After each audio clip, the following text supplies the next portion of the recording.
আসসালামু আলাইকুম। আমি আরিফ মোহাম্মদ শামসুদ্দিন বন্ধন ডেইরি এগ্রোর পক্ষ থেকে আপনাদের সকলকে জানাচ্ছি আন্তরিক শুভেচ্ছা ও অভিনন্দন।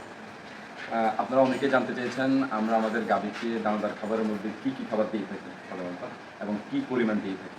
তো আপনাদের অনুরোধে আমরা আজকে আপনাদের সামনে এসেছি গাভীর দানাদার খাদ্য আমরা কী দিয়ে থাকি সেগুলো দেখানোর জন্য। আসুন আমরা আমাদের দানাদার খাবারগুলো আপনাদের সাথে শেয়ার করি আমরা কী খাবার গাভীকে খাওয়াই। আমরা প্রথমেই আপনাদেরকে দেখাতে চাচ্ছি যে আমাদের খাবারের তালিকায় ১ নাম্বার হচ্ছে ভুট্টা পাউডার, যেটা আসলে ১ নাম্বার কেন বলতেছি কারণ হচ্ছে এটা আমরা নিজেরা উৎপাদন করি। আমাদের একমাত্র উৎপাদিত খাবার হচ্ছে ভুট্টা পাউডার, যেটা আমরা নিজেরা বছরে প্রায় ৪ থেকে ৫ টন উৎপাদন করে থাকি আমাদের লক্ষ্যমাত্রা অনুযায়ী। তো আমরা এটা নিজেরা উৎপাদন করি এই কারণে এটা কস্টিং এবং আমাদের খাবারের কস্টিং আমাদের অনেকটাই মিনিমাইজ হয়ে আসে।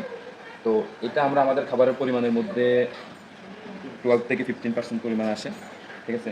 আর এরপরে আমাদের বিশেষ করে থাকে হচ্ছে এটা আপনারা দেখতে পাচ্ছেন, এটা হচ্ছে ধানের কুড়া। এটা আমাদের খাবারের পরিমাণে এটা আমাদের যদিও সম্পূর্ণ উৎপাদন করা আমাদের সম্ভব হয় না, তবে অলমোস্ট বছরের 50% ধানের কুড়া আমরা নিজেরাই উৎপাদন করে থাকি। তো এটা আমাদের 10% মতো আসে, এটা আমাদের 10% মতো আসে।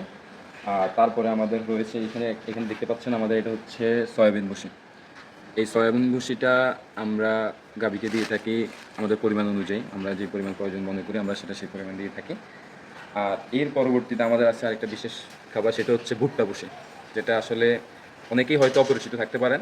খামারে গাভীর যারা ডেইরি ফার্ম করেন তারা অনেকে হয়তো এই ভুসিটা খাওয়ান না, বাট এটা আমাদের কাছে মনে হয় যে এটা অনেক ভালো, তো এটা আমরা খাওয়াই। আর এর পাশাপাশি কমন একটা খাবার যেটা আমাদের সারা বাংলাদেশে সব জায়গায় ডেইরি এবং প্যাটেনিং সবাই ব্যবহার করে, সেটা হচ্ছে আমাদের গমের ভুসি। গমের ভুসি আমরা আসলে 2 ধরনের গমের ভুসি ব্যবহার করে থাকি। একটা হচ্ছে একদম চিকন একটা গমের ভুসি, সেটা ব্যবহার করে থাকি, আর একটু মোটা গমের ভুসিটা ব্যবহার করে থাকি। সেটা আমরা আমাদের পরিমাণ অনুযায়ী আমরা ব্যবহার করি। তার পাশাপাশি আমাদের যেটা আছে সেটা হচ্ছে রেডি ফিড। রেডি ফিড আমরা আসলে শুধুমাত্র ডেইরির জন্য আমরা ব্যবহার করে থাকি। যে সকল গরুগুলো আমাদের প্রোডাকশন থাকে আমরা শুধু এগুলোই ব্যবহার করি। এটাও আমরা পরিমাণটা আসলে আমাদের এক গাভীর প্রোডাকশন এবং গাভীর আকার আকৃতি ভেদ করে আমরা আসলে এগুলো ব্যবহার করি। তো বেসিক্যালি আমরা এই ৫-৬টা আইটেমের উপর ডিপেন্ড করে আসলে আমরা আমাদের গাভীর খাবার তৈরি করি। আর আমরা আমাদের গাভীকে সকাল বিকেল আমরা ২ বেলায় দানাদার খাবার খাওয়াই। ২ বেলা দানাদার খাবার খাওয়াই, আর তার পরিমাণটা আসলে গাভীর আকার, প্রোডাকশন এগুলোর উপর ডিপেন্ড করে। তো এর মাঝে আমরা মিনিমাম আমরা ৬ কেজি দানাদার খাবার দিয়ে থাকি, আর ম্যাক্সিমাম আমরা ৯ কেজি দানাদার খাবার দিয়ে থাকি। দানাদার খাবার আমরা ২ বেলা দিই। ২ বেলার পাশাপাশি আমরা পর্যাপ্ত পরিমাণে কাঁচা ঘাস দেওয়ার চেষ্টা করি, এবং সেই কাঁচা ঘাস আমরা নিজেরা উৎপাদন করি, আমাদের পর্যাপ্ত পরিমাণে কাঁচা ঘাস উৎপাদনের জন্য। তো সেটা আমাদের মিনিমাম ২০ কেজি, ম্যাক্সিমাম আমাদের ২৫ কেজি হয়ে থাকে। এটা হয়তো সিজন বেস আসলে আমাদের কম বেশ হয়। এখন হয়তো সিজন, এখন আমরা পর্যাপ্ত ঘাস দিতে পারি, এবং যখন সিজন অফ সিজন থাকে তখন হয়তো পরিমাণে একটু কম পায়। আর আমরা খড়ের ব্যবহারটা একেবারেই কম করে থাকি। খড়ের ব্যবহারটা আমরা প্রয়োজনে বছরে হয়তো বর্ষাকালে যখন আসে, যখন ঘাসের পরিমাণটা কম থাকে তখন খড়ের ব্যবহারটা করি। এছাড়া আমরা আসলে বেসিক্যালি ডেইরি ফার্মের খড়ের ব্যবহার আমরা করি না। আর আমরা এখন যেখানে দাঁড়িয়ে আছি, যে শেডটাতে দাঁড়িয়ে আছি, এটা হচ্ছে আমাদের ডেইরি ফার্ম। এখানে আমাদের সব গাভী রয়েছে যেগুলো আমাদের উৎপাদনে আছে, এখন প্রোডাকশনে আছে।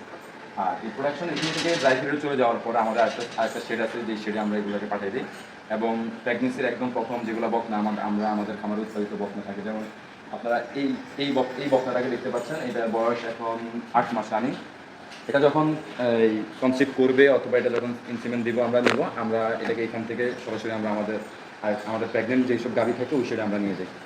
আর ওভারঅল হচ্ছে আমাদের এই হচ্ছে ম্যানেজমেন্ট, আবার এভাবেই দিই। আর সবচেয়ে গুরুত্বপূর্ণ যেটা সেটা হচ্ছে পানি, সুপেয় পানির ব্যবস্থা একদম, এটা হচ্ছে আমাদের জন্য সবচেয়ে গুরুত্বপূর্ণ একটা বিষয়। আমরা হয়তো অনেকেই গাভীর দানাদার খাবারের উপর গুরুত্ব দিয়ে থাকি, খড় ঘাস এগুলোর উপর অনেক গুরুত্ব দিয়ে থাকি, এবং সাপ্লিমেন্টের উপরে আমরা অনেক গুরুত্ব দিয়ে থাকি, কিন্তু সবচেয়ে ইম্পর্টেন্ট একটা বিষয় হচ্ছে সুপেয় পানির সরবরাহ।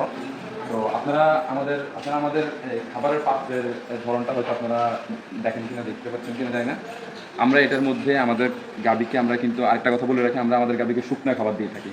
আমাদের এই যে দানাদার খাবারগুলো দেখতে পাচ্ছেন, এগুলোকে আমরা জাস্ট শুধুমাত্র একটু পানির সাথে মিক্স করে দিই, যাতে এগুলো না উড়ে যায় এবং গরু কম নষ্ট করতে পারে। আমরা শুকনো খাবার দিই। খাবার দেওয়ার পরবর্তী সময়ে আমরা যখন তার দানাদার খাবার খাওয়া শেষ হয়, আমরা তাকে ঘাস দিয়ে থাকি। ঘাস অথবা যখন খড় থাকে আমরা এগুলো দিই। এগুলো খাওয়ার ঠিক ১ ঘন্টা পরে আমরা তাদের সামনে পানি দিয়ে রাখি, এবং পরবর্তী খাবারের আগ পর্যন্ত যতটুকু পানি তার খাবারের প্রয়োজন হয় সে ততটুকু পানি কিন্তু খেয়ে নেয়। একেবারে বিশুদ্ধ সুপেয় পানির ব্যবস্থা আমাদের এখানে রয়েছে। তো আশা করি এই হচ্ছে, আমরা তো আপনার সাথে আলোচনা করলাম আমাদের দৈনন্দিন খাবার সম্পর্কে। তো আমরা আশা করি আমাদের খাবারের সকল বিষয় নিয়ে আমরা আপনাদের সাথে আলোচনা করব, আপনাদের সাথে শেয়ার করব। আর আপনাদের যদি কোনো পরামর্শ থাকে সেটা আপনারা আমাদেরকে জানাবেন, রীতিমতো পরামর্শ সেটা আমাদেরকে দিবেন। আমরা ইনশাল্লাহ সেটা যদি আমাদের খামারের প্রয়োজন মনে হয়, আমাদের উপকার মনে হয়, আমরা সেটা গ্রহণ করার চেষ্টা করব। তো আপনারা আমাদের সাথে থাকবেন, আমাদের জন্য দোয়া করবেন। ইনশাল্লাহ আমরা যাতে আমাদের এই শেডটাকে, এই খামারটাকে আমরা যাতে আর উন্নত অবস্থায় নিয়ে যেতে পারি, সেই কামনা করে আজকে বিদায় নিচ্ছি। আল্লাহ হাফেজ। আসসালামু আলাইকুম।